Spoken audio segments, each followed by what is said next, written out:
কঠিন সিদ্ধান্ত নিতে যাচ্ছেন রাশিয়ার প্রেসিডেন্ট ভ্লাদিমির পুতিন। মাত্রই রাশিয়ার প্রেসিডেন্ট হিসেবে পুনর্নির্বাচিত হয়েছেন তিনি। দায়িত্ব গ্রহণের পরপরই নিজের পুরনো মন্ত্রিসভা ভেঙে নতুন মন্ত্রিসভা গঠনের তোড়জোড় শুরু করেছেন রুশ প্রেসিডেন্ট। জানা গেছে পুরনো হেভিওয়েট মন্ত্রীদের ঠাঁই হবে না নতুন মন্ত্রিসভায়। ব্রিটিশ সংবাদমাধ্যম বিবিসি জানিয়েছে, নতুন এই সিদ্ধান্তে কপাল পুড়েছে বর্তমান প্রতিরক্ষামন্ত্রী সের্গেই শুইগুর। পুনর্নির্বাচিত হওয়ার পর সের্গেই শুইগুকে মন্ত্রীর পদ থেকে সরে যাওয়ার প্রস্তাব দেওয়া হয়েছে। এর বদলে তাকে নিরাপত্তা পরিষদের সচিবের দায়িত্ব দেওয়ার প্রস্তাব করেছেন ভ্লাদিমির পুতিন।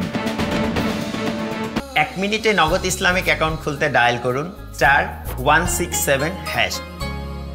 সের্গেই শুইগুর স্থানে প্রতিরক্ষামন্ত্রী হিসেবে আন্দ্রেই বেলোসভের নাম প্রস্তাব করেছেন রুশ প্রেসিডেন্ট।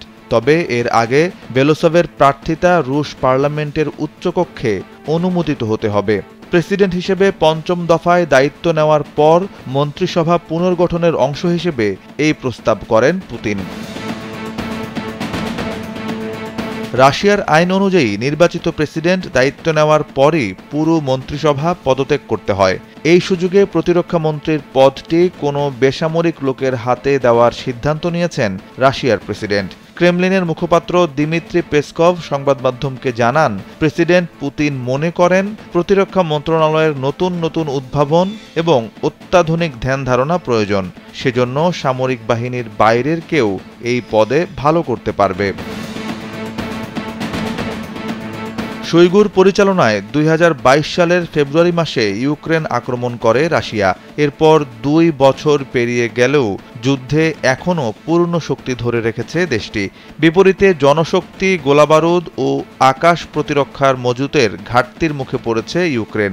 যদিও যুক্তরাষ্ট্র সহ পশ্চিমা মিত্র দেশগুলো ইউক্রেনের জন্য সামরিক সহায়তা প্যাকেজ প্রস্তাব করেছে, তবে এখনও সেই সাহায্য ইউক্রেনের হাতে পৌঁছায়নি। সের্গেই শুইগুকে 2012 সালে প্রতিরক্ষামন্ত্রী করা হয়েছিল। এর 2 বছর আগে ইউক্রেনের ক্রিমিয়া উপদ্বীপ দখল করে রাশিয়া। ইউক্রেনের সঙ্গে রাশিয়ার যুদ্ধে মুখ্য ভূমিকা পালন করেছেন শুইগু। তবে এবারের পরিবর্তন এমন এক সময়ে করা হলো যখন ইউক্রেনের খার্কিভে নতুন করে রণক্ষেত্র চালু করেছে রাশিয়া। বিশ্লেষকরা বলছেন, ইউক্রেন যুদ্ধে উল্লেখযোগ্য সাফল্য বয়ে আনার পরও শুইগুকে দায়িত্ব থেকে সরিয়ে দিয়ে পুতিন কতটুকু সঠিক সিদ্ধান্ত নিলেন তা সময়ই বলে দেবে। সাইফ বিন আইয়ুব, কালবেলা ডেস্ক।